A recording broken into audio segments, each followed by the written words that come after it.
નમસ્કાર મિત્રો, વિવેક કુકબુકમાં આપનું સ્વાગત છે. આજે આપણે બનાવીશું લસણિયા બટેટા. આપણે હવે બટેટા બનાવવા માટે મરચાંનું ભૂસું લીધેલું છે, એમને હવે પલાળી લેશું.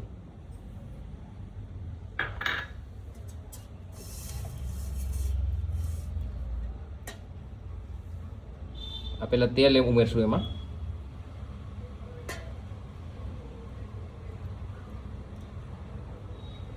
બે મોટી જેટલું તેલ નાખ્યું છે આપણે. હવે થોડું આપણે એમાં પાણી ઉમેરી દઈશું અને આમને બધું બરાબર મિક્સ કરી લઈશું.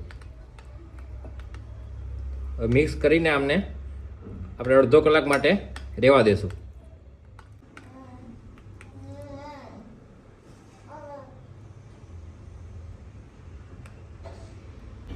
આપણે બાફવા માટે બટેટા કટ કરી લઈશું પહેલા આ રીતે.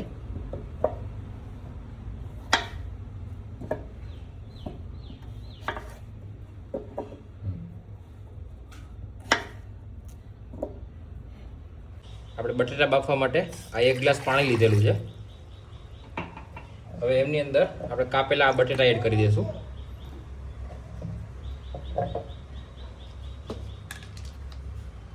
ત્યારબાદ મીઠું એડ કરી દઈશું.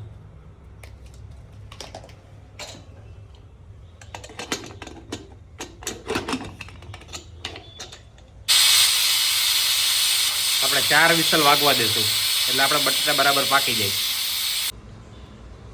બટેટા માટે લસણ, આદુ અને મરચાંની આપણે પેસ્ટ તૈયાર કરી લઈશું.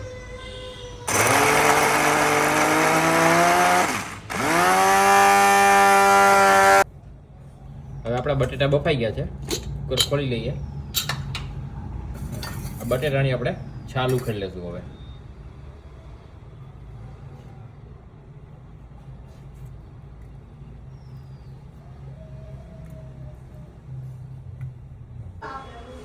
હવે બટેટાની આપણે છાલ ઉખેડી લીધી છે. હવે આપણે બટેટાની ગ્રેવી બનાવી લઈશું. હવે આપણે ભૂંગળા તરી લઈશું.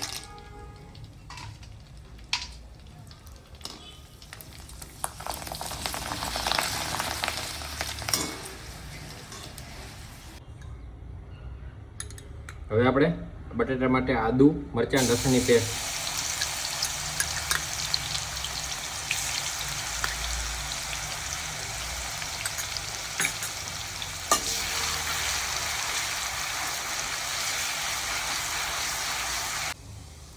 હવે આપણું આદુ, મરચાં અને લસણ પાકી ગયું છે.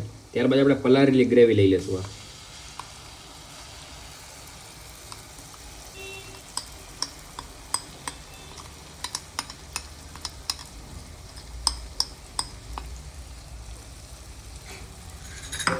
અમને બરાબર મિક્સ કરી લેશું. હવે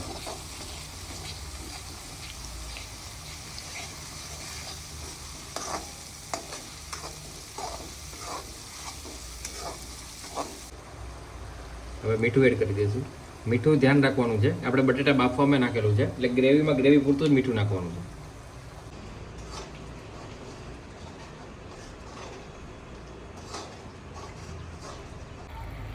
હવે ગ્રેવી પાકી ગઈ છે અને આપણે બાફેલા બટેટા એડ કરી દઈશું.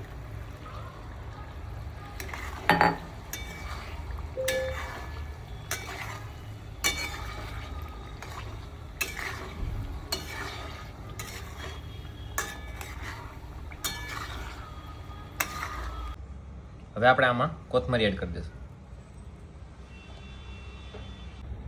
હવે આપણા ભૂંગળા બટેકા બનીને તૈયાર થઈ ગયા છે. રેસીપી સારી લાગી હોય તો લાઇક, શેર અને સબસ્ક્રાઈબ કરવાનું ભૂલતા નહીં.